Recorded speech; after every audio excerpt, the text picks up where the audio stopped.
Well, g'day, hobbyists, and welcome back to the Hobby Podcast, the podcast where we explore all things related to hobbies and passions, from trading cards to pop culture and everything else in between. I'm Dean Allsop, your host, and as always, I'm joined by my co-host, the Colonel Lee Kearns. How are you, buddy? Mate, I'm exceptional. Now, whether you're a seasoned enthusiast or just beginning to explore the world of hobbies, this podcast is your go-to destination for inspiration, insights, and engaging conversations. So with that in mind, let's kick off episode 2. Love it, mate. But before we do, let's have a quick recap because we launched episode 1 and we have had some resounding feedback, and it's just been awesome to have everyone on the journey so far. It was pretty surreal finally being able to put that first one out there because we've been working on this for months. Yep. So to get that out there and obviously receive the amount of support that we did, it's been an experience, and we can't thank you guys enough for coming on, the journey. And we really hope that from that episode till episode 100, we're just getting that 1% better for you guys and really leveling it up. And I think today with today's guest, we probably will. But I think you wanted to touch on.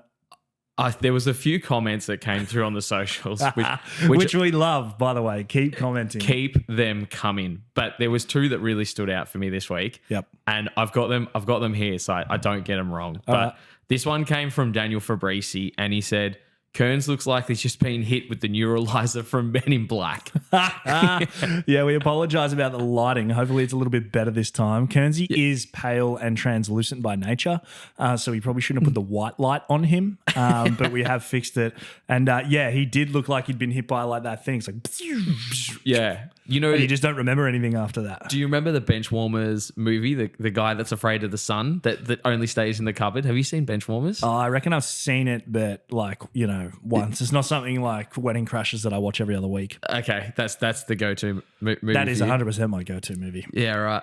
But thank you very much, Daniel Fabrici, for that comment. That gave us both a bit of a laugh. And I've got Collector Art House on YouTube. So that's Mike Savati from Collector Art House. He's big into sorcery. Okay, sorcery guy. He said, congrats to Damo and the other man-child who watches Frozen. Well, you're about 50% correct there because my name's Dean, not Damo. And yes, Kearnsy is a man-child that watched Frozen because I still haven't watched it and I ain't going to watch it. You're going to lose the Rumble one day, and one day you're going to watch Frozen. Speaking of the Rumble, guys, you've still got time to vote. It is a bit of a landslide at the moment. No surprise to me. But after this episode airs, that poll will shut within 24 hours. So do go vote for the Rumble. We'll also mention before we jump into our guest that we have set up our phone line for the Hobby Heroes. So that's going to be a link in the description of the video. It will prompt you for a passcode, which is PQZRHX. Don't worry about that because that'll also be in the description. But go there. Leave us a 30-second voice message. We'll filter through. Just talk about anything you want hobby related. If you've got an opinion on something or something you want us to discuss, do that. We'll play it live. We'll chat about it, and we'll get you guys involved. So we're super keen with that. Have you got anything else to add, Colonel? Let's get stuck into it, mate. All right. Well, without further ado, we're going to welcome our first guest, probably one of the most famous Pokemon influences, whether by accident or not. We are very, very excited to have Gary King Pokemon on today's episode as our guest. Welcome, King Gary. Well, thank you so much for asking me to be here. It was a bit of a project, but we made it. So I've been looking forward to this. No, we made it happen. I believe you're coming to us from CollectorCon in Houston. Right. Yes. Today is Friday here, setup day.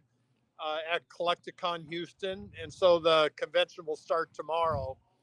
Yeah, but right. Today is a business day, so. What do you anticipate the foot traffic to be at an event like that? Well, we're thinking somewhere in the 15,000 people range, something like that. We have about 1,000 vendors. Wow. Or 1,000 tables for the vendors. Yep. So it's a big one.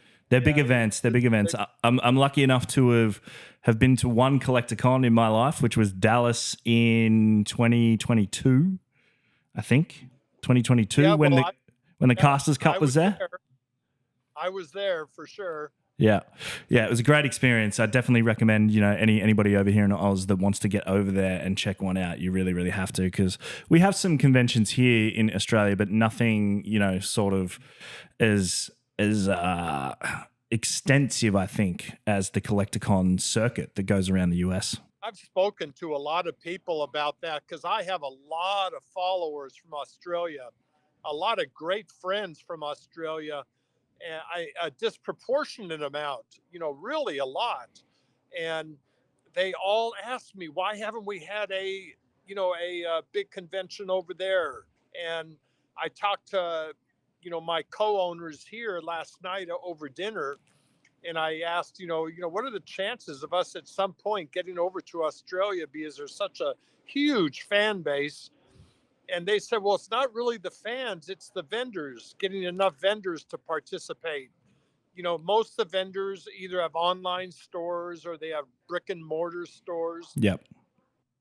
and they're a little concerned about not having enough to fill up a larger hall. So I think we that can. I think we can do that. I think we can do that, Gary. I think if we discuss it a little bit more and through this podcast, I reckon we could probably fill out a hall big enough to warrant bringing a CollectorCon down here for sure.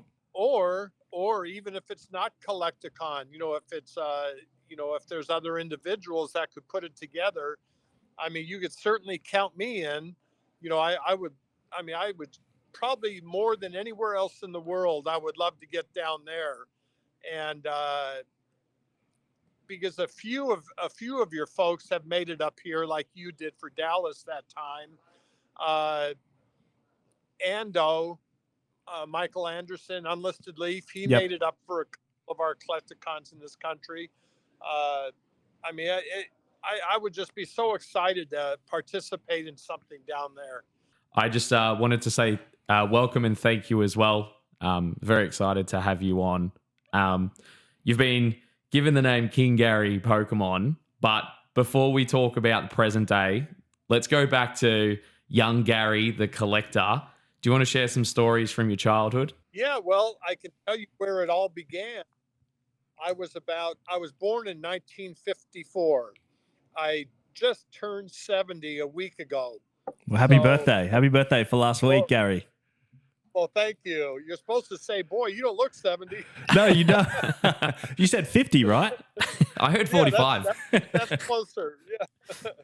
But anyway, I was born 1954. And I remember in 1959, because it was right around the time that Buddy Holly, the singer, died in a plane crash. And that was 1959. I remember I heard about it, and I was only 5 years old, but I heard about it while I was putting bottle caps with football players' faces inside the bottle caps. And I was organizing them on a sheet, trying to complete the set. And the way I got those was my dad would take me to gas stations, and I'd run a magnet down the hole where you lop off the bottle cap and pull them up and get them and trying to complete the set. So at 5 years old, I was certainly a completionist. And that's really where my collection journey began. That's amazing. That's actually, yeah, so you've technically then been collecting for 65 years? Yes, I have. And I never stopped. Throughout the 60s, I collected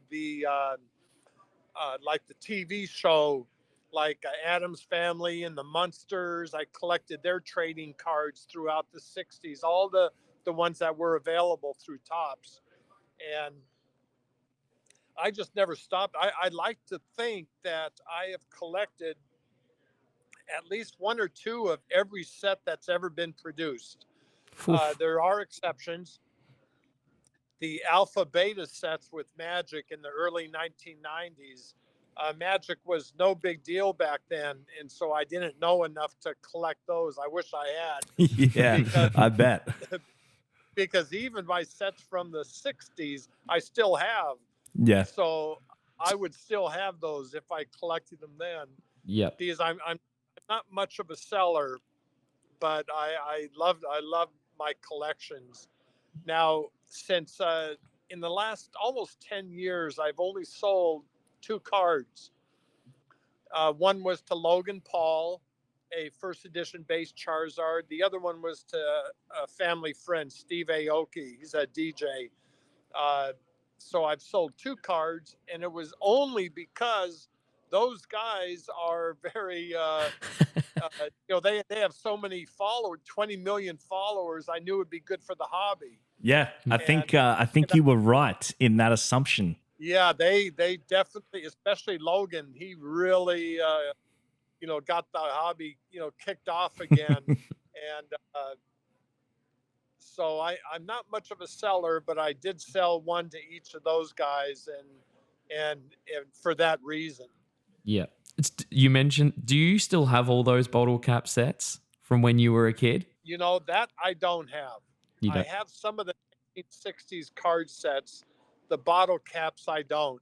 Though they are on eBay every so often, I could go back and maybe fill the set. Every single Coke bottle had those on top, so you can imagine they were in big supply, mass supply. But for some reason, those didn't make it throughout my life. So Yeah. You mentioned that you used to go to the gas station with your dad. Was there anyone else that you used to collect with? Did you have siblings or friends or neighbors that you used to collect with as well? yeah, that's interesting. There is absolutely nobody in my family that collects. They're all, my dad was pretty much the opposite of that. He never kept any, he couldn't wait to throw things away. And so no collectors. I don't know where I got the collector gene from, but it wasn't through anybody in our families. Uh, it was just me. So obviously, we know you collect TCGs. You've mentioned you've collected the bottle caps. Is there anything else that you might think is a little obscure or people don't know that you collected over the time that is kind of cool or unique in its own way?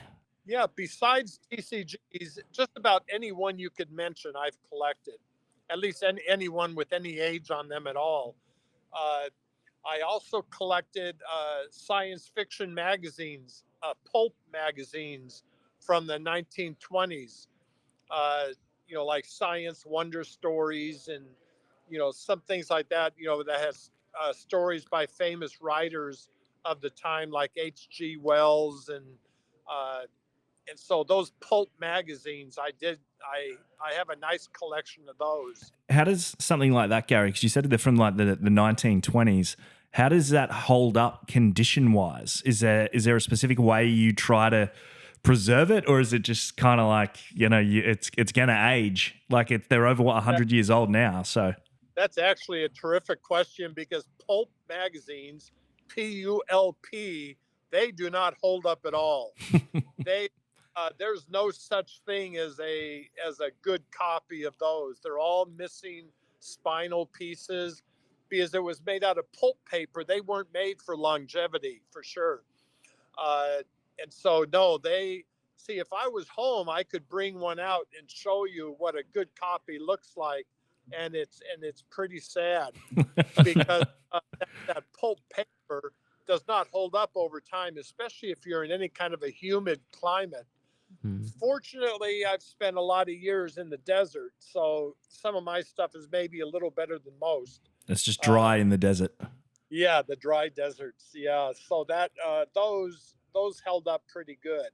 Uh, I mean, comparatively so. So that's one thing. I've collected ashtrays. I've Okay. collected, yeah, casino chips. I'm Uh, intrigued on the ashtrays there, Gary, because that's something that, as TCG collectors, it's not that hard to store them. If you're collecting right. a mass amount of ashtrays, where on earth or how many storage units have you got to, put stuff like that somewhere? Because they're a bulky item. I have three storage lockers, Well, that answers and that. Yep. they're in three different states.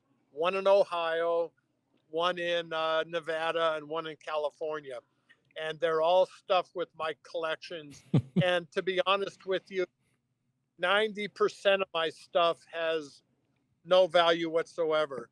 like those ashtrays. Those ashtrays have no value, even though they at one time they were super rare and hard to get. Uh, they kind of fell out of favor when smoking did, and so ashtrays is not a good investable collectible for sure.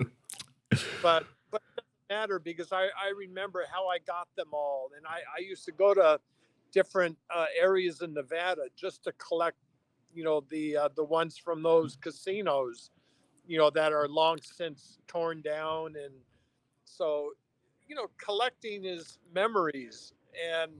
And for me, that's what's always mattered. And it's not that I had to have that kind of a connection to them, but it helped, to have a connection to them. A lot of things I collected was just because I wanted to get all the TCG sets. And even if they were, things like, what's it good,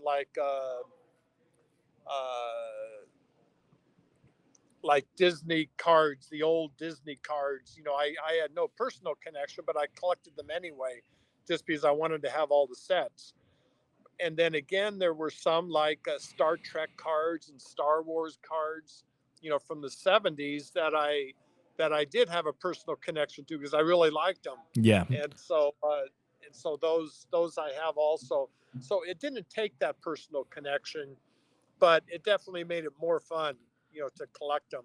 We've spoken about that before, where the art of collecting, the chase of finding the cards, the putting them in the binder, the going down and finding a single pack and getting a hit from that.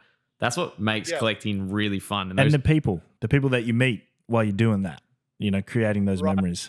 Absolutely. I have a friend who collects foot pedals, and he has over 500 foot pedals. They all look... But drum set foot pedals? Guitar foot pedals, like electronic guitar ones, yeah.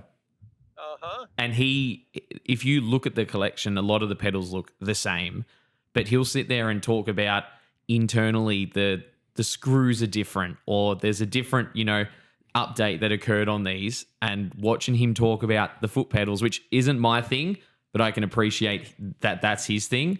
That's collecting. Yeah. I love hearing that. I mean, that's one I've never heard before. I'll send you a photo offline of the collection. I'm sure he'll be more than happy to share that. Oh, I'd like to see that. I do play guitar, so but I don't think I ever you'll have to play us a song. We'll have to put you on the spot and get you to play us a song. I know you don't have a guitar with you in Collecticon, so you're safe this time, Gary. It's okay. But before we move off your childhood, is there any one piece that you still have from your childhood that you would say is like your favorite piece, or has a really important memory tied to it? Absolutely. My all-time favorite TV show was something I'm sure you've never heard of, called The Many Loves of Dobie Gillis. The Dobie Gillis show is from 1959 to 1961, something like that.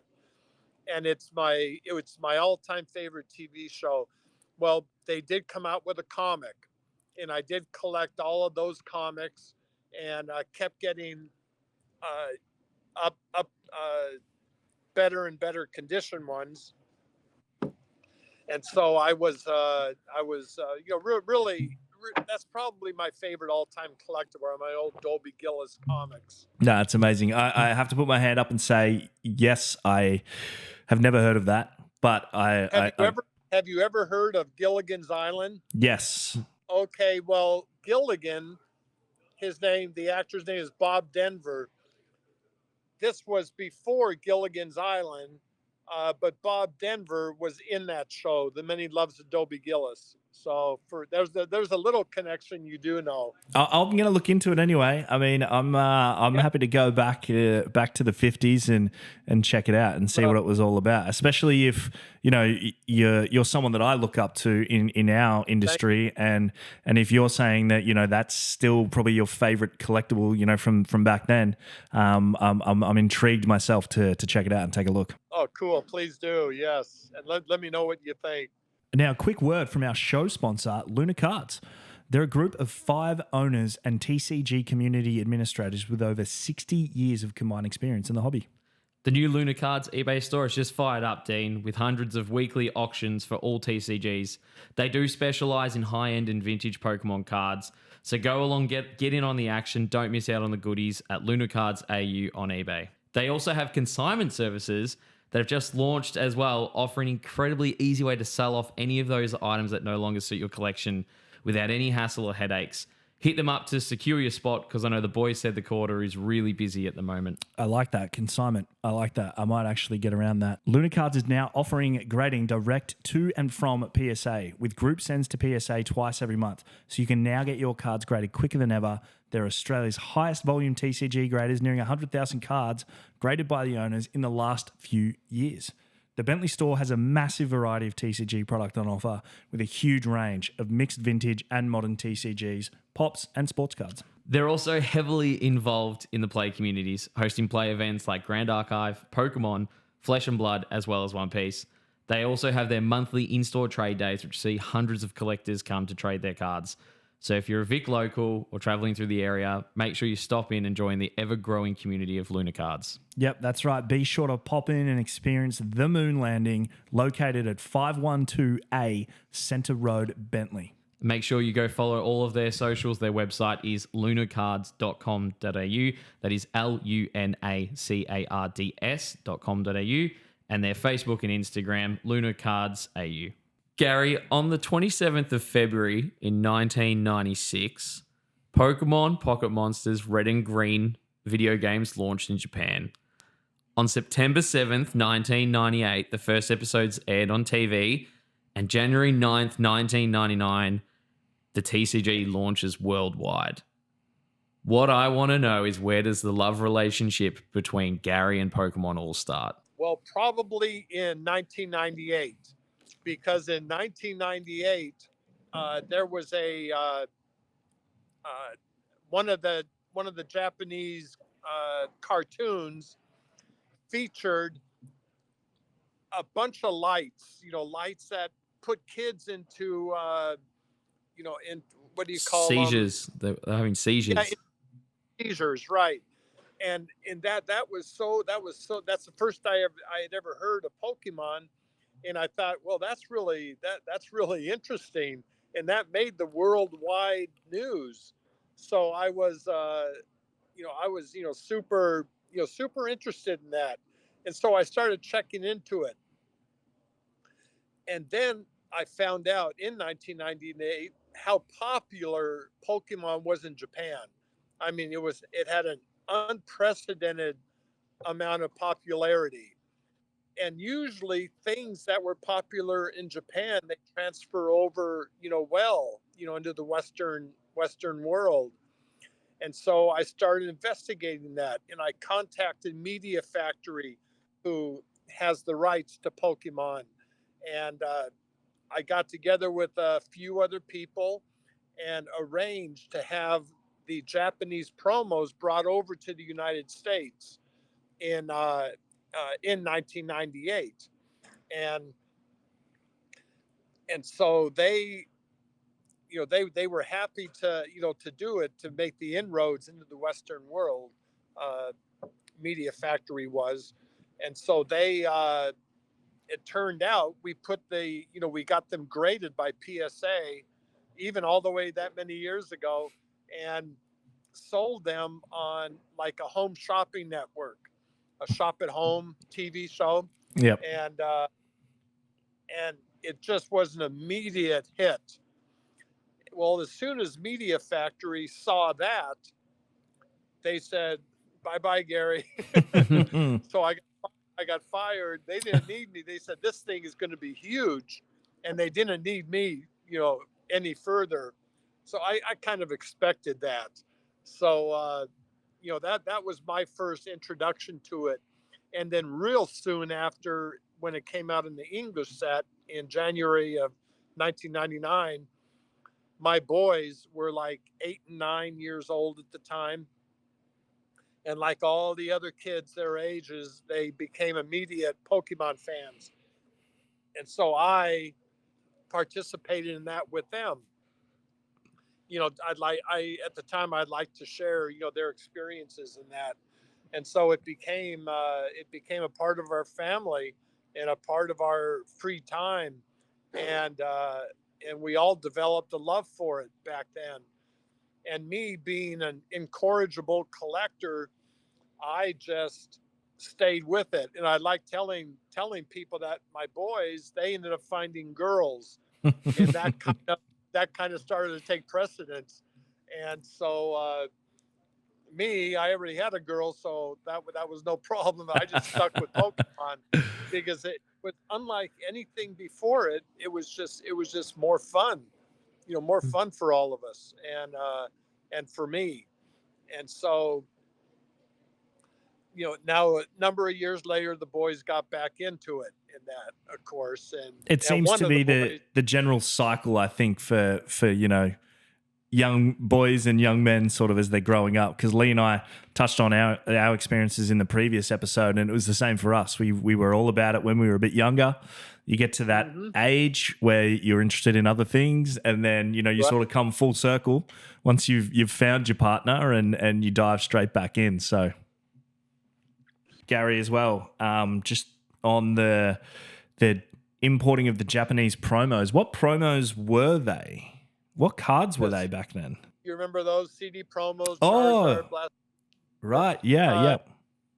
and one of them was the first English card, was the Shadowless Pikachu, that came in one of the CD sets, and that card was the same glossy type, beautiful paper they used for all the Japanese cards, and so that was so it was like 2 or 3 of those sets that we brought over, and we had to decide who was going to grade them. Well, PSA had been going for a few years already, maybe 5-6 years they had already been going, and so we decided to go that route. And today you can still find those all the time, those old CD promos, with serial numbers that start with 00 and then a number. So that's what we've got to look for. That's really cool. Because now in honor of this, that I want to get the set of CD promos, and they've got to be 00 serial numbers. I wonder if that's a thing. I wonder if they're going to be even more expensive. I don't know. Yeah, well, they were never super expensive. They were super expensive when they first came out. Yeah, it was like $1,000 for a set of them graded in PSA 10s, and the nines were like $300-400 for the set. But the cards themselves were very cheap. The cards to buy the CDs, it was like $10 or something like that back then. I can't remember now, but we bought like 5,000 of them, and so we graded a whole bunch and decided on PSA, which was good. Yep. They did a good job for us, and Kenny Golden, with Golden Auctions, he was involved back then too, and so that was the story with those. They were the set of the 3 were the first cards I pretty much got when I came back to the hobby, because I pulled out all my old Game Boy games, because I had blue and red, and I also had the yellow. And when I saw that those cards were the artwork, I had to have them. Yes. So I can say I've got the set of 3. They are some of the best. That Charizard in particular is probably one of my favorites. It's great. Favorite Charizard artworks. Well, if you ever see one with the that starts in 00 or maybe even 000, you're gonna know that I probably had my hand on those. Well, I'm tasking myself to find those, and then I will keep you posted and let you know. But Gary, when would you say you maybe noticed a shift in the way you look at Pokemon, as say from the early days purely as an investment standpoint, to now sort of being more like a full-time collector that basically just buys and doesn't sell? When do you think that shift sort of happened? Well, very early on. I still have boxes of cards, all from the original base set, in every single language: German and French and Italian and Portuguese, and of course the Japanese. I mean, I have 10,000 count boxes with all those cards. Not as many hollows anymore because I graded those and kept my, made them part of my collection. Yeah. But the bulk, commons and uncommons, I mean, I just have tons of those, all from the original base set.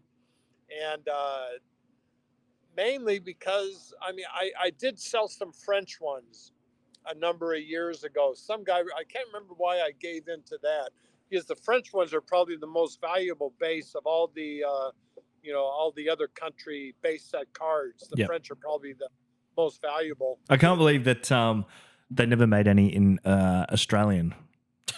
It'd just be Charizard, mate, or it'll be Blasto, Vino, Charizardo, Pikachu. Well, you know what the funny thing is, if you check on all these other companies. Oh, look at that! Look what they found.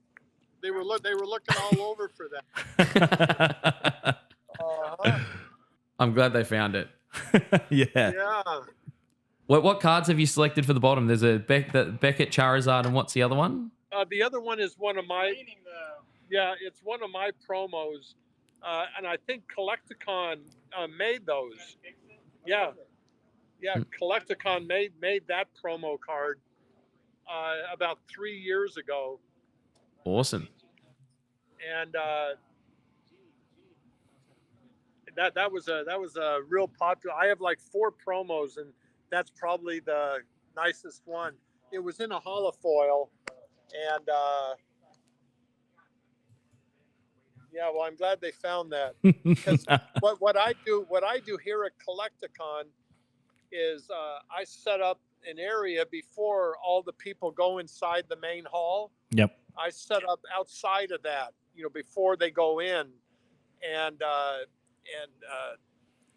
me and Collecticon and CGC, we give out free graded cards and packs to all the kids that come. We do little tricks like balance them on their heads, and if they do it for a certain amount of time, they get the free slabs or free packs.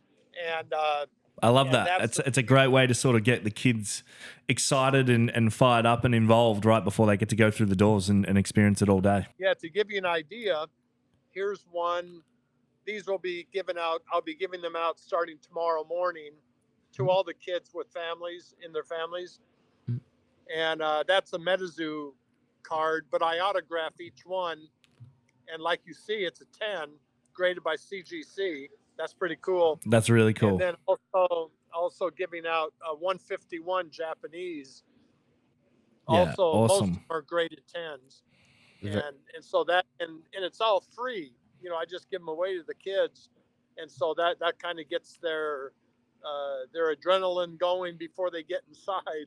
Well, I mean, you could be starting a young child on a lifetime of collecting and have absolutely, no idea right now, but that one influence, we could be talking to them in 20 years when, we're a little bit older, Colonel.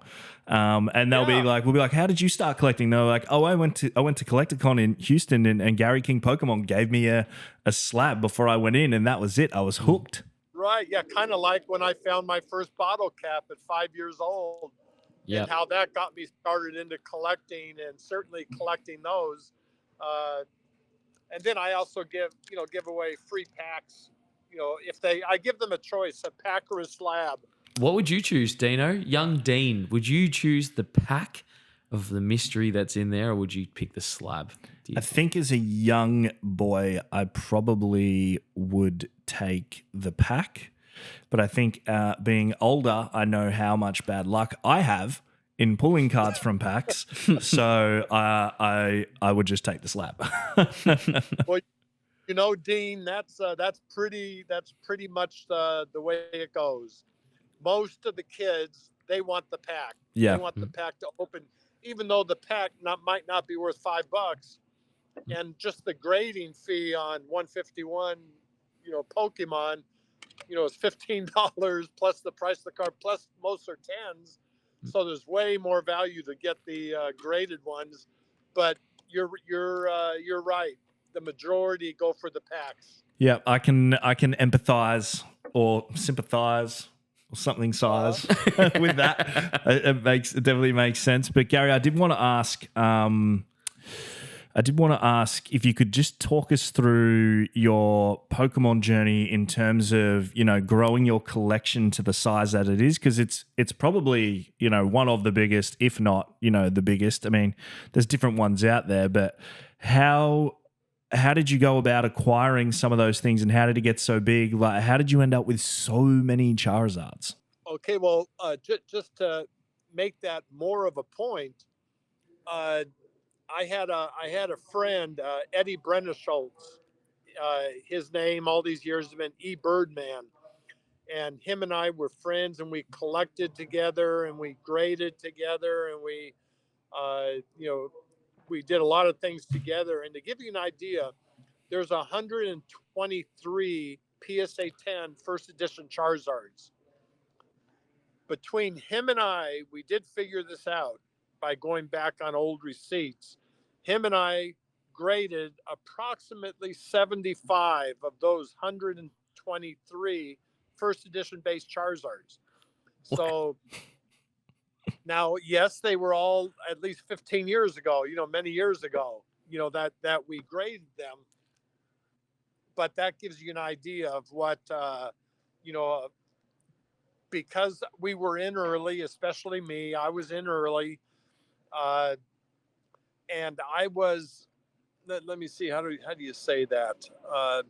That's all right. Let me ask you this: in terms of, that many Charizards, are you guys opening packs to find those Charizards, or are you buying them from other people? Like, that is a lot of first edition Charizards to go through any person's one hands. Just to give you an idea, at the time, this is like 2001, 2002. If you typed in PSA Pokemon on eBay, you might get 20 listings, and all 20 were Eddie's and mine, all of them. That's total graded PSA Pokemon cards, right? And now there's well over 1 million. But that just gives you an idea that at the time it just wasn't done. It wasn't. The first edition base Charizards had value for the day. They always had decent value. That increased, went up and up and up and up, gradually, kind of organically over all those years. But back then, we, especially me, again, got boxes. And we opened the boxes, and, he would put the singles on eBay, and I would put some singles on Yahoo auctions, which at the time we had Yahoo America.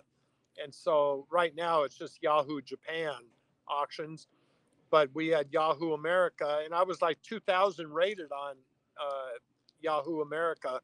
And so I would sell some on Yahoo, he would sell some on eBay, and then we would get more boxes. I had connections with Wizards of the Coast. It's a good connection. That's a good connection to have there, Gary. Yeah. Well, I was living at the time in California and Nevada, and they're up in Washington, so they're on the West Coast too. And I used to drive up there, pretty often, and I ended up, getting a whole bunch of boxes. Plus, they released the boxes on the West Coast, the first edition base, and they ran out before they really spread east across the country. So I was able to get a ton of first edition base boxes. By the way, I still have 9 first edition base boxes.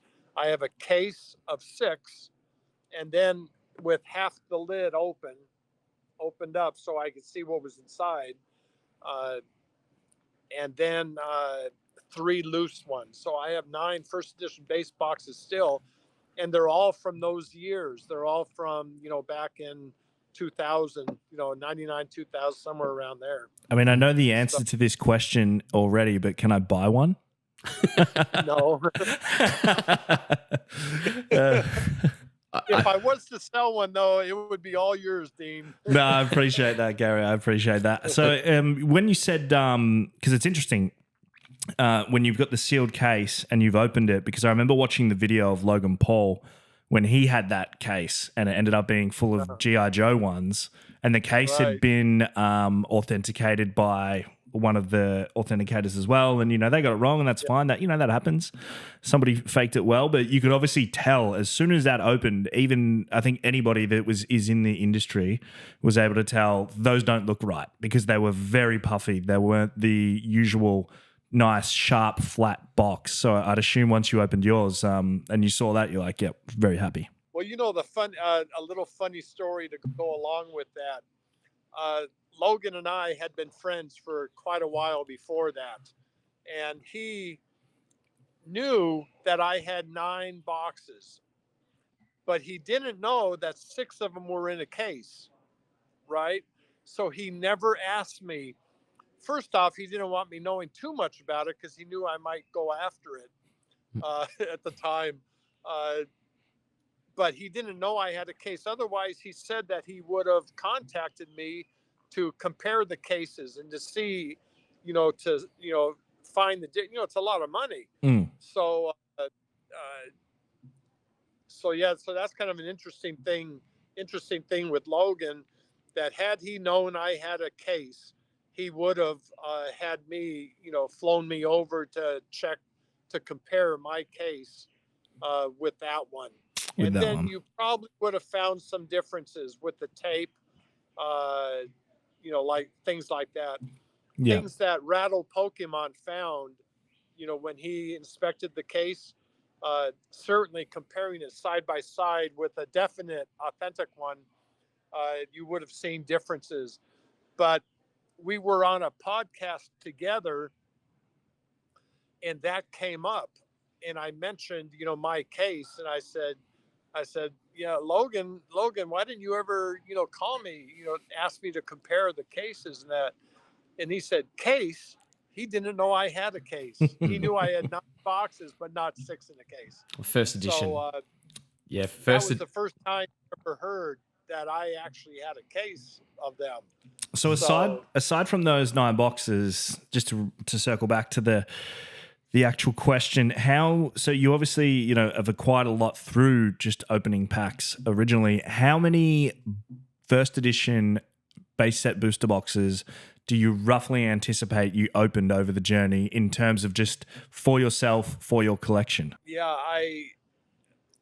it'd be really, really hard to even know if I was being accurate.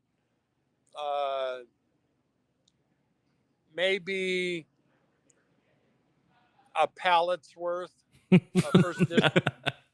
Yeah, so, I thought it'd have to be something along those lines. Maybe a stack of like 5 foot by 5 foot by 5 foot square, maybe something like that. Yeah.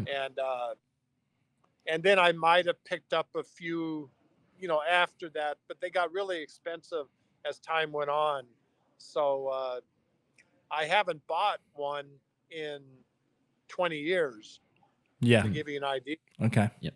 So. Yep. And I might have sold a few along the way, just like with the Charizards, but not in years. I just collect and keep them. Gary, you mentioned earlier that you have 3 storage units. How do you decide what to keep at home in your collection and what to put away in storage? Because I imagine, like being the collector lover that you are, you'd want to have everything in the house so you could look at it all the time, but you have to make the hard choices to put things away. How do you make that? Yeah, just about everything nowadays is put away. I have very, very little at home because they got so expensive. They got so valuable. I used to bring several PSA 10s, first edition base Charizards to these shows. And then I would take pictures with the kids holding them, not just kids, but also other people that wanted to take pictures. They want to take a picture with me. And so I would take those. I would say, well, let's hold these up. And, but things got so expensive that and then I don't know if you heard, but a little over a year ago in Denver, I had 2 cards stolen. And one was a Beckett a BGS 9.5 first edition base Charizard, and one was a shadowless BGS 9.5 Charizard. And they got stolen from me at a Denver Collecticon. And that's a big amount of money. Yeah. And so fortunately, I'll spoiler alert, I got them back. But the way that happened was about 6 months later. I mean, I never put the word out. I never told anybody besides my wife. I never put the word out because I was just so sad about it, that they got stolen. And also I was a little embarrassed, that I could actually not protect something so valuable better than that.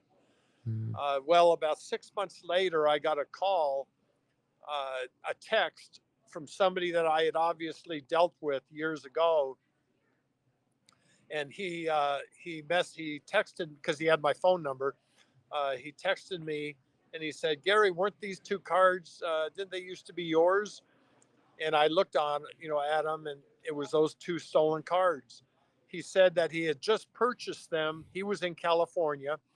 He had just purchased them for $45,000 from a guy in New Jersey, and they were en route through via overnight Federal Express. Right. And he said, "Weren't these yours?" I said, "Yeah, that's the two cars that got stolen from me in Denver."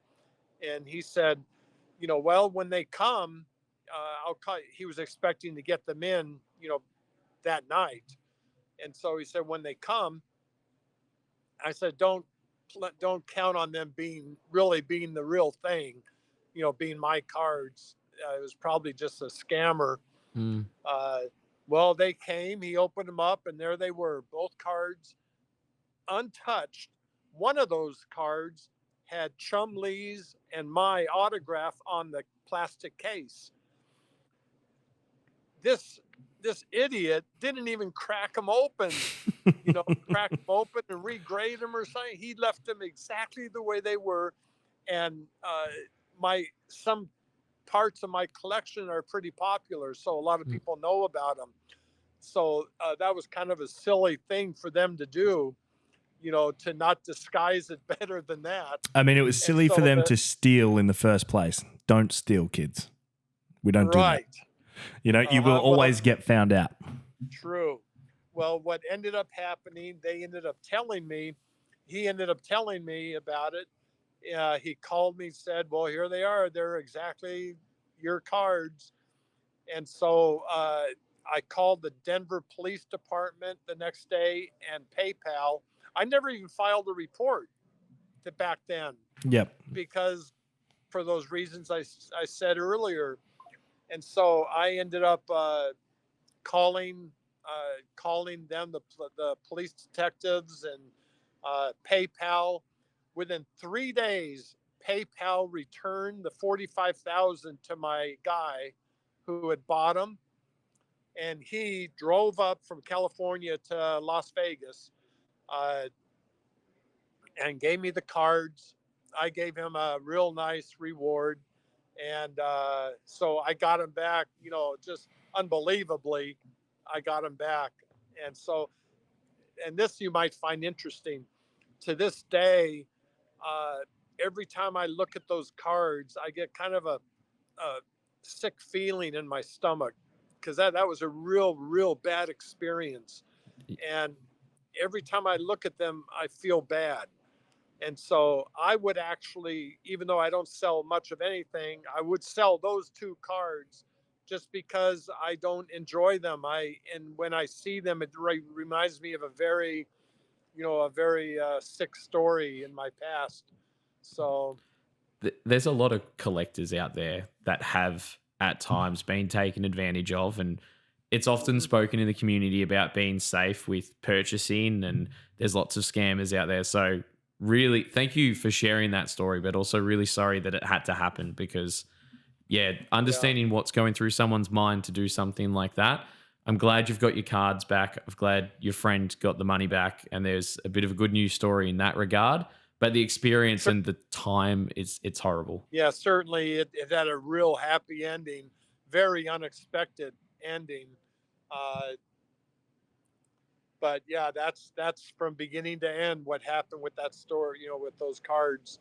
And Yep. all they had to do was crack. I don't want to teach people how to hide when they're thieves, but Yeah, no, luckily the guy that stole from you was an absolute idiot, which meant that right. eventually you would get those cards back. And like you said, it is, it's sad that, now they only remind you of a bad time. But to circle back to Lee's actual question as well, I guess those ones are probably in storage and not on display at home, right? Yeah, those are in storage. Yeah. In Which my data storage. makes Yeah. sense, which makes sense. But those I no longer have an interest in. It's too bad, but it's hard to explain because it's not the cards, it's me. Yeah, no, But it makes sense. You honestly, you don't need to elaborate on it. I think a lot of people will be able to understand exactly, what it is. They're like tainted. It's the memory that's attached to them now. It's similar to your comics from when you were a kid. You look at that and you're reminded of your childhood. These cards now, you're reminded of that scenario that happened. Yeah. So right. yes. I've heard you talk about the hobby before and your love for the hobby and obviously growing it. What are some of the other TCGs that you're currently involved in outside of Pokemon? Well, I had a great love for MetaZoo, who recently closed up shop. Uh, but I love the founder, the creator and founder, and I hadn't been so excited over a card set since Pokemon came out, and so I totally love MetaZoo, and that's why I have this stuff, the Yeah. graded. No, we share that passion with you, Gary. Lee and I actually were probably one of the largest distributors of MetaZoo down here in Australia, and we had a great time. The couple of years that it was around. It's unfortunate that it's sort of tapered off and ended up shutting up shop. But we're hopeful that somebody might purchase the IP in the future and keep what it was alive. But at the same time, the TCG space is so big and there's always so much happening, and with new and old companies sort of bringing in new products and stuff, we definitely you can't dwell on the past too much because you want to still be involved in what's going on in the future. Also, you got to remember that not every card game that came out could be a Magic the Gathering or a Pokemon. Yeah. MetaZoo did go for 4 years, and that's longer than 90% of the card games that come out. And something to mention, kind of a scoop. I was scheduled to go on Pawn Stars again. You're familiar with Pawn Stars? Oh yes. There? Yep. Yeah. So I was scheduled to go on again with 2 uncut sample sheets, which I have. This is for MetaZoo, right? MetaZoo uncut sample sheets, yeah. Of MetaZoo, yes. And in fact, Michael Waddell, he was going to come on as the expert, to validate them. Well, then soon, within a week of those arrangements being made, they closed up shop, and and he didn't think it was a good idea for him to go on, as an expert. So he backed out of that, and I thought maybe that wouldn't be the best product for them to put on Pawn Stars anymore because of the controversy and all that. And so I contacted my point person, who contacted the producers and suggested that I have a lot of pretty cool things that I could bring on, because I don't know if we mentioned earlier, but my episode of Pokemon on Pawn Stars is the second most viewed segment in the history of the show. That's 2,000 segments. Pokemon one was number 2. Yep. I think so on they just want- on YouTube, Gary, alone, I looked the other day and it was like 14 million views just on YouTube. Like somebody'd put a clip up of when you were on there, just on, and Yeah. that's on YouTube, and that was at like 14 million views. So that's History Channel had a bunch, and well over 20 million. So they wanted to get me back on, and I offered I could bring in a lot of interesting stuff. So she checked with the producers, and they said, no, we want those MetaZoo uncut sheets, sample sheets with the black border. Mm. And so last week I was brought in those.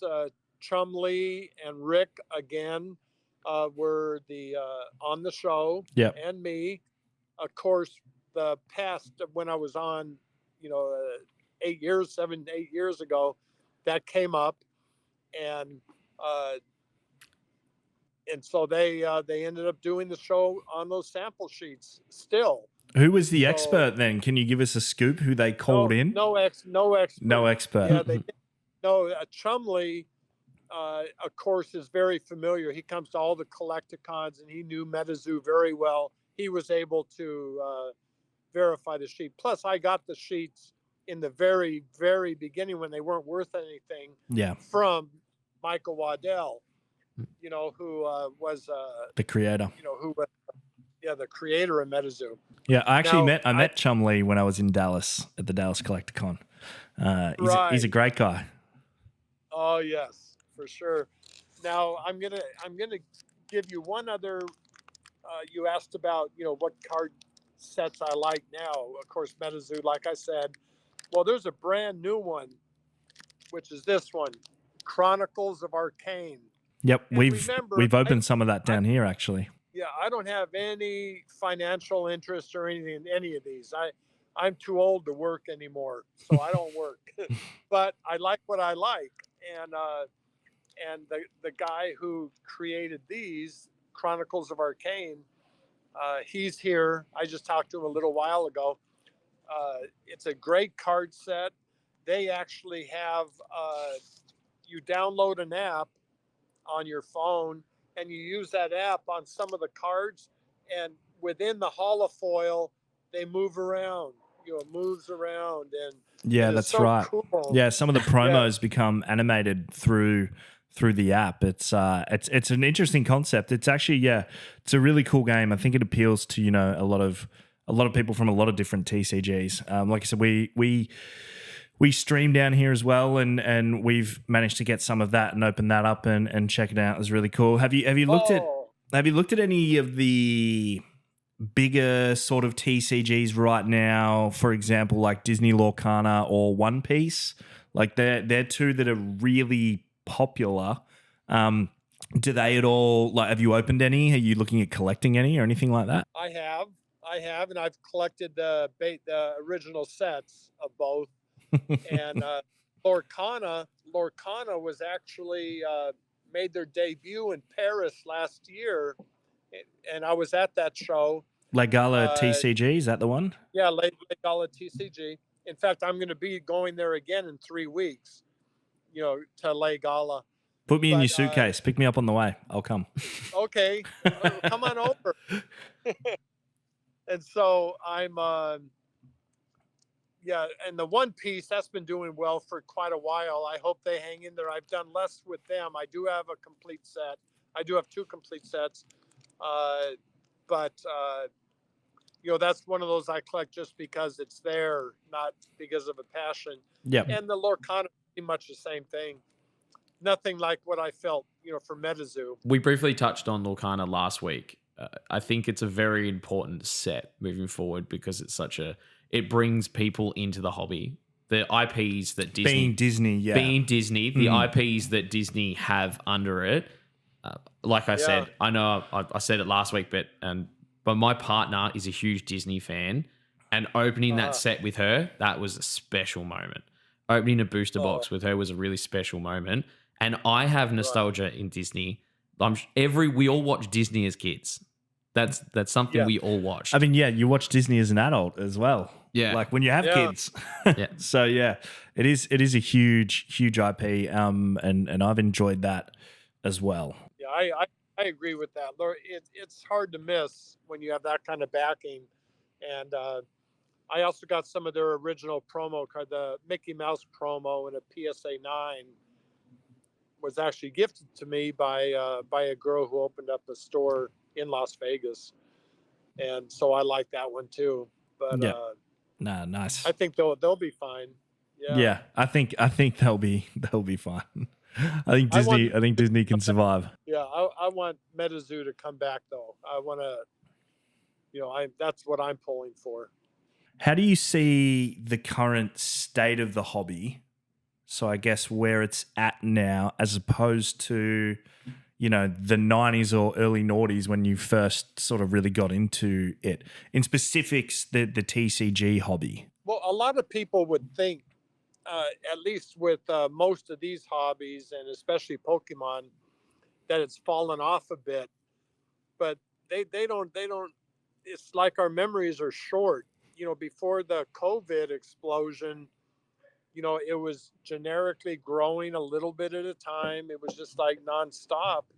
And sure, it's fallen off since the COVID, but it's still up from 2019, 2020. I really believe it's healthy. I mean, I go to every Collecticon. There's been 18 of them. I've been to 17 all over the country. I've been to shows in Germany, Italy, and France.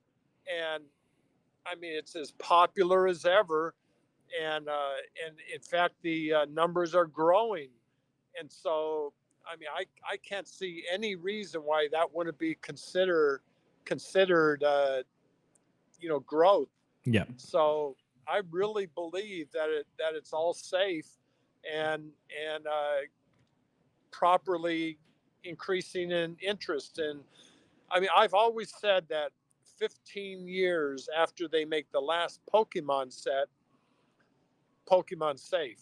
So it's interesting too, because Lee brought to my attention last week 185 sets. Mm-hmm. Pokemon have done 185 different English sets. Wow. Which still blows my mind. I still don't. Wow. I haven't fact checked him on that because I'm like, is that real? Like, how could there be that many? Well, you have 4 core sets every year, and then you have the subsets that slide into those. So Pokemon is now 28 years old, 27 years old, times by 4 plus the subsets. Yeah, 185 total. Because you've got the Macca's promos, the futsal soccer promos. Yeah. As well in there. But when I read that as well, I was crazy. Yeah, plus multiple languages, all the different languages. Yeah. The Chinese, that's one I didn't mention earlier. I have a great couple Chinese sets of the base too. Gary, I've been toying on this thought of the importance of collectors these days in being good, in being really good role models for kids. It's really easy for people to pull nice cards and go, what's the value? What's the value? What's the value? Well, a nice card is a nice card. And enjoying the hobby for what it is more important than pulling a $2 card versus a $25. I'm going to preface this with a really cool story.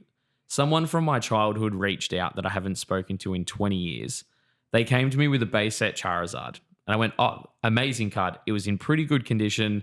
They went, do you want to know the story behind how I got this card? Their best friend, at the time, they were in grade 2 or 3, so they would have only been 8 years old, wasn't allowed to drink soft drink. And he had 2 Charizards, so they traded a can of Coke on the playground for a base set Charizard over 25 years ago, and he came to me with that. Now, that transaction, that trade, those kids were happy to do it, whereas now I feel like a lot of people are so concerned with the value of and the money of cards rather than just enjoying the set or filling the binder. How do you can you comment on that at all? And do you think, like, as adults, as collectors, we have a real importance? Well, I know back in 1999, the popularity was so high that they actually had to ban them from the schools. Kids weren't allowed to bring their Pokemon cards into the schools because they would trade and bad trades, and parents would complain and all that. Of course, it died out a bit after that, and then came back. I think those things are just to be expected. A lot of people complain about flippers and scalpers and things like that. It's kind of all a part of the game. I mean, it happens every single time with every single item that's in demand. So none of us have to like it. Certainly, I don't. But it's to be expected. So I don't know how well that answers that question. You know what? The question itself as well was a bit of a brain dump, also open ended. So I think you did great on that front. Do you want to also just touch on the importance of community and collecting with others? You've mentioned some people, Steve Aoki, Logan Paul, before, but what gets you out of bed in the morning, collectible wise? What gets you really excited? Obviously, you're at CollectorCon at the moment, the con scene, but yeah, do you want to talk a bit about the community side of things as well? Oh boy, I can't even tell you how impressed I am with the Pokemon community. If I could have had somebody filming me when I came from the hotel to the convention center and all the vendors are getting set up. I mean, I'm not exaggerating. I'm saying this publicly. I must have gotten 2-3 dozen hugs from people in the vending community, that have gone to a lot of our shows, and they're all collectors. No, nobody fell out of bed and opened up a Pokemon booth or store or something, right? Yep. They're all enthusiasts, and then tomorrow morning when they come and they see that sign, that sign over there, and they recognize me, they're all going to come up to me and want pictures taken and autographs, and from the old man, right? I mean, that's pretty impressive, and I couldn't be more humbled by that. I remember the first time I went to France.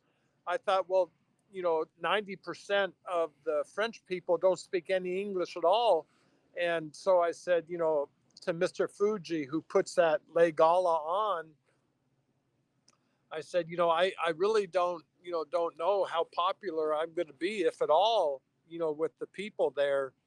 And he said, Gary, I think you're underestimating. You'll wait and see.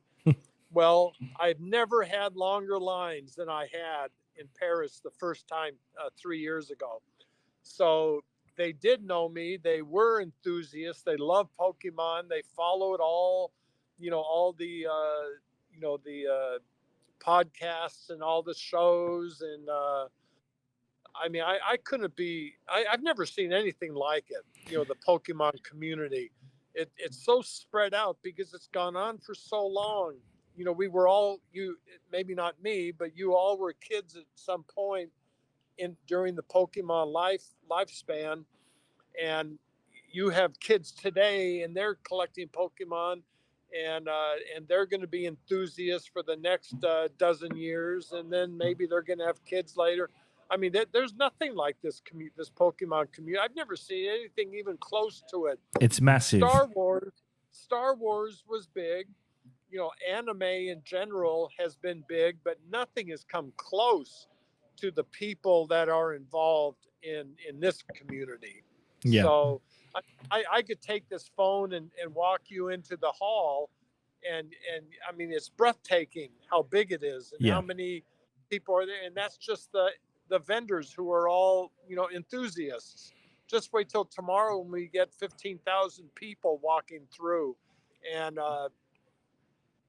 wearing their Pokemon outfits and carrying their binders and looking to fill holes in their sets. And, I mean, I couldn't be more surprised or impressed than I have been with what's happened with Pokemon.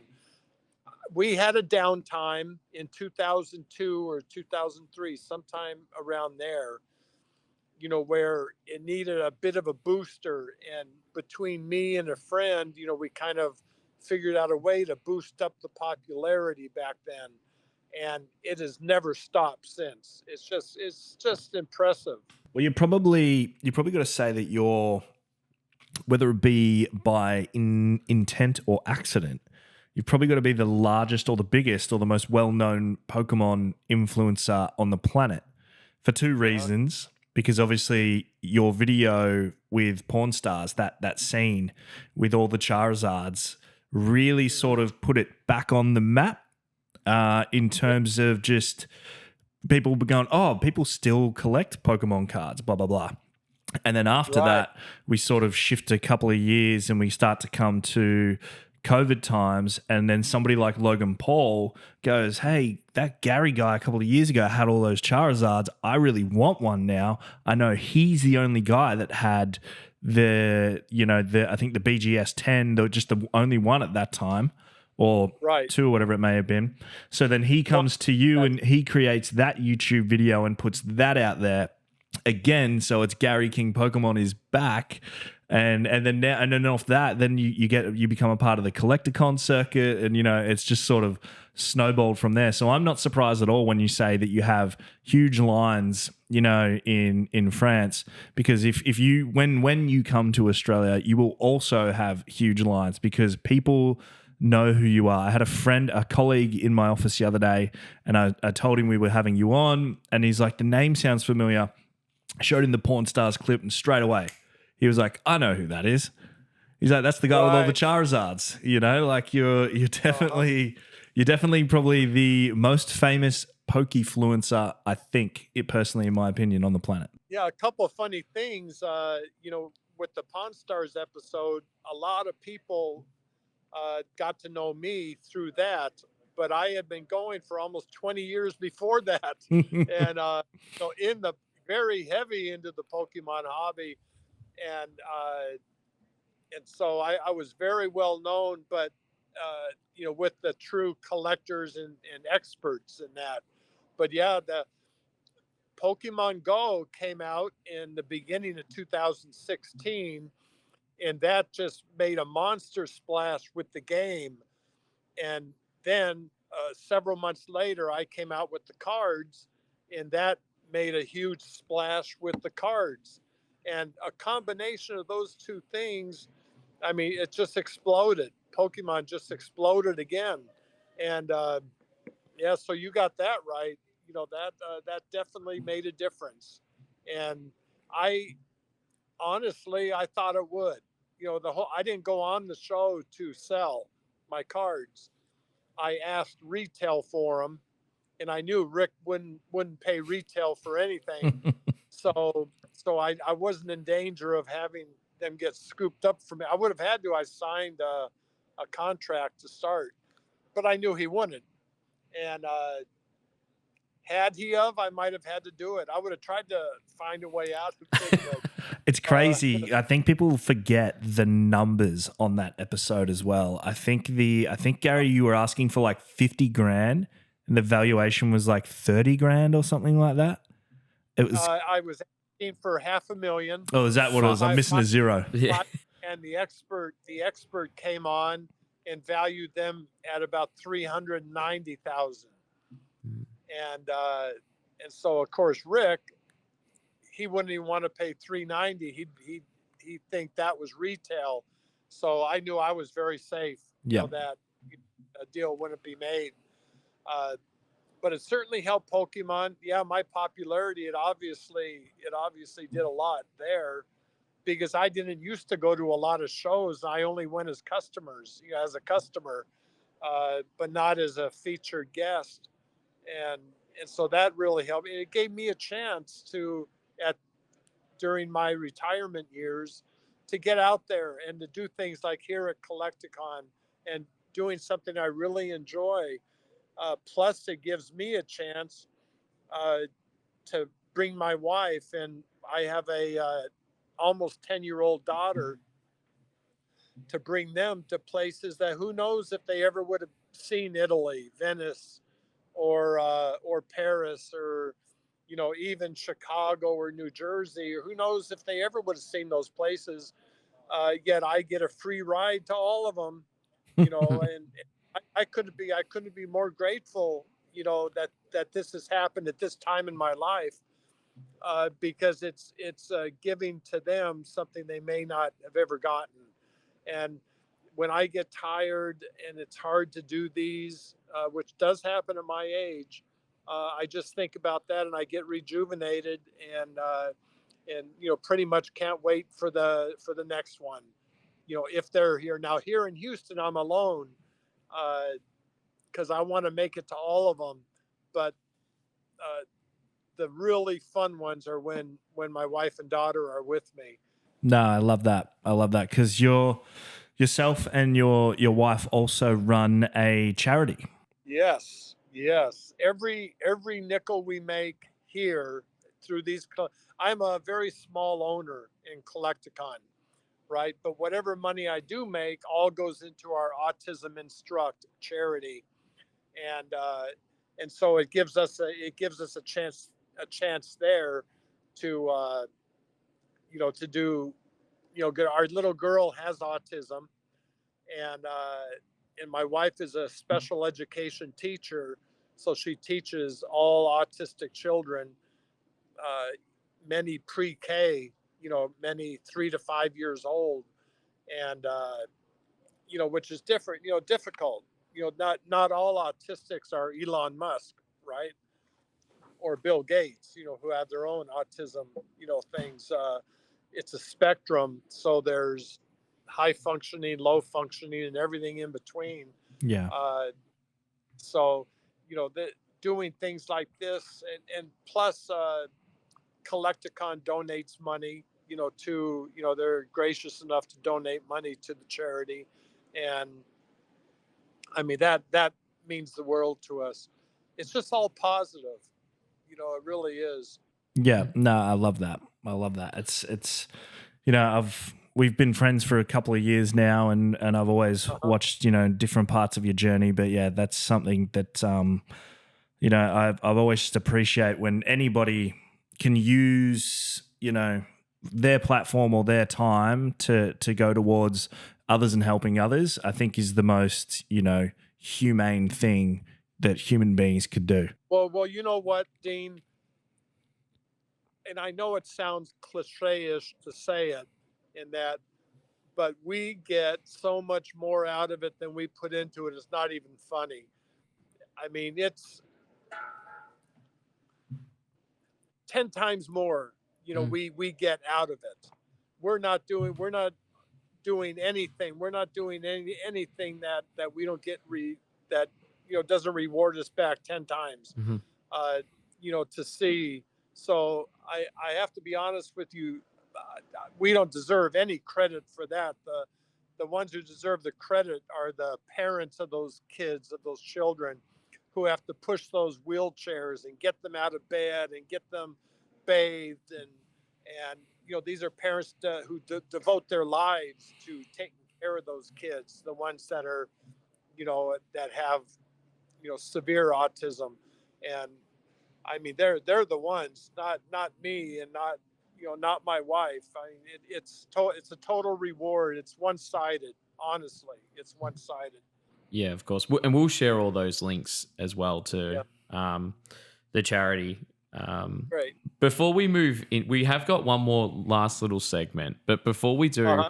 can you just touch on the relationship with your daughter and cards? Because I know she's been an artist on MetaZoo before. Correct. Yes. So as a proud father and collector, how did that feel? Yeah, let's give her some airtime, some well-deserved airtime.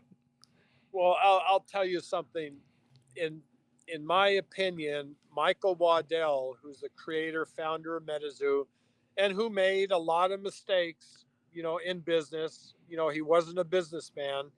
Uh, I will love him till the day I die because of what he did for our daughter.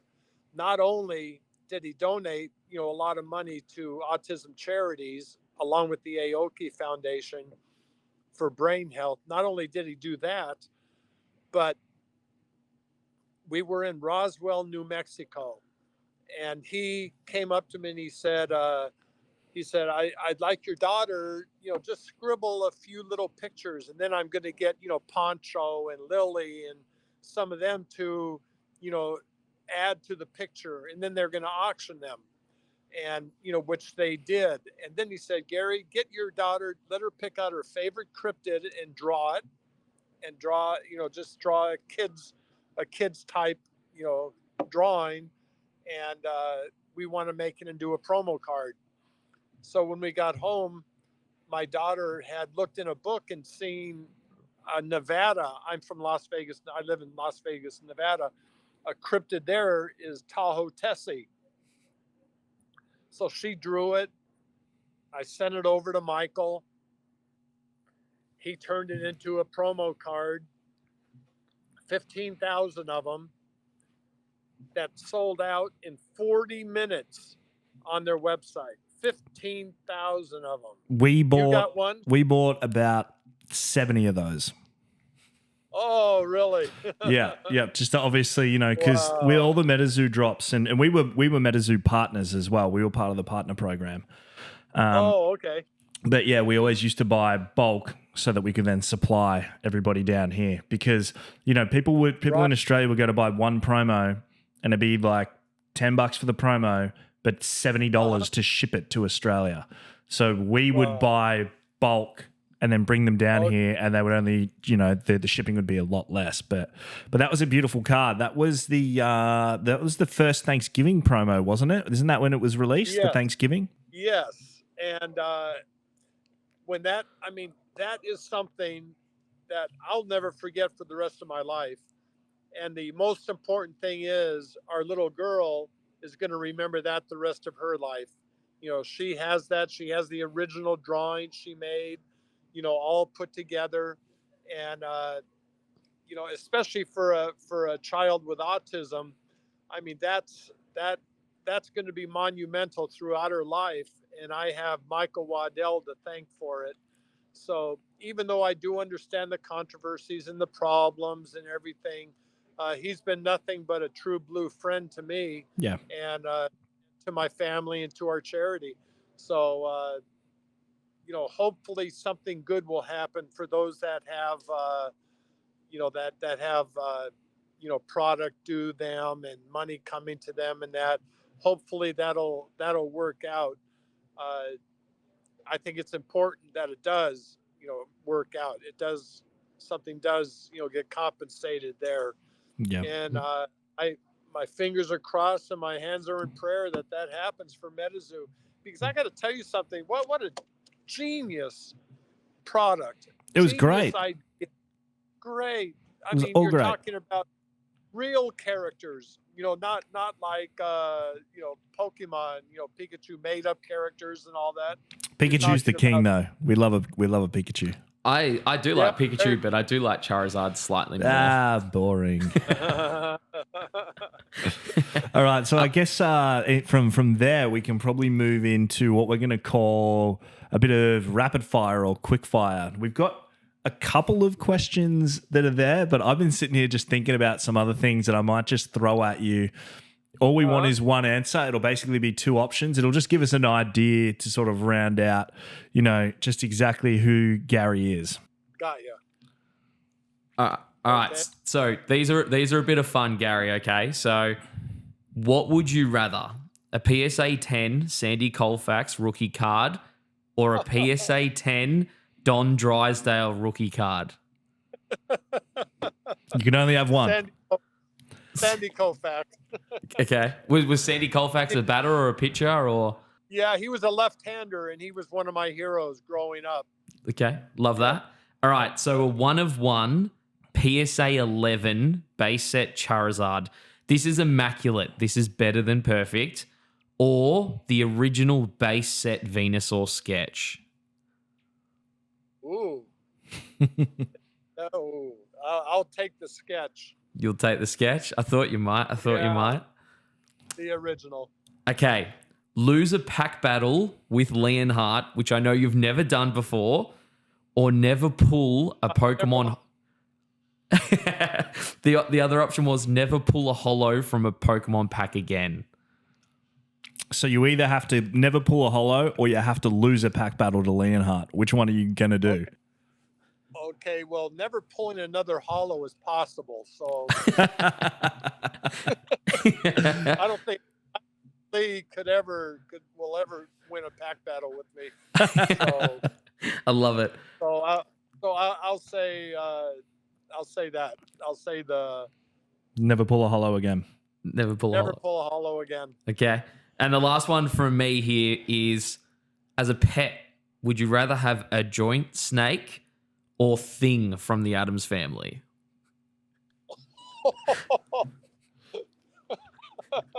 Oh, man. He's made it tough for you. Leah's made it tough for you today. If my wife would let me get away with it, I'll take the joint snake. She is so scared of snakes and we live in the desert, so they're common out there. So I'll say joint snake. All right, now just to get to know you personally a little bit better, winter or summer? Summer. Tacos or burgers? Tacos. Chicken or beef? Beef. And then probably the most important one to round out, because Lee and I have another episode that coincides with the guest episodes, and a segment on there is called the Hobby Rumble, where we have a debate about we both basically to pick a side, and the last one was Pikachu or Charizard, and there's a poll up, and one of them is a mile in front of the other one. So we're going to ask you, Gary, as well, and I'll allow it to count for 2 votes. Is Pikachu or Charizard more important to Pokemon? Well, I'm going to say Pikachu, mainly because that's the one that brings the most kids in. Brings the most kids into the hobby when they see Pikachu, because they're cute. So as far as the benefit to Pokemon, I would say Pikachu. As far as my personal favorite, I guess that goes without saying. Yeah, it goes without saying, so much so that you don't even need to say it. I've got the clip of you saying Pikachu. That's all I needed, because and I must say, Gary, I think about 83% of our viewers and listeners agree with Pikachu at the moment. And look, it's one of those things. I appreciate Charizard and what he does, but when you put the two side by side, I mean, when you put Pikachu and Pokemon side by side, Pikachu almost wins. It's pretty dominant. But look, I think right before we wrap it up, I really do think that in the future we can get something together in terms of a con down here or working something out on that front, because we run there's a few that are run in Australia. There's one that's on currently this weekend, and they're definitely probably they would suffice, if Collecticon wanted to come down here. Alternatively, we'd be happy to help you and represent you and try and get yourself and the family out here at least. Well, I'll tell you, I think it would be a gold mine if you can just get the vendors in. I mean, you have like Max Mofo and Unlisted Leaf. You have so many great influencers there that Lee and Dean. Yeah, right. Yes. Never goes anywhere. So, but he would probably do something big in Australia. I just think it would be amazing. I mean, it's the second. Australia is even well ahead of the UK as far as my numbers, my followers, and that.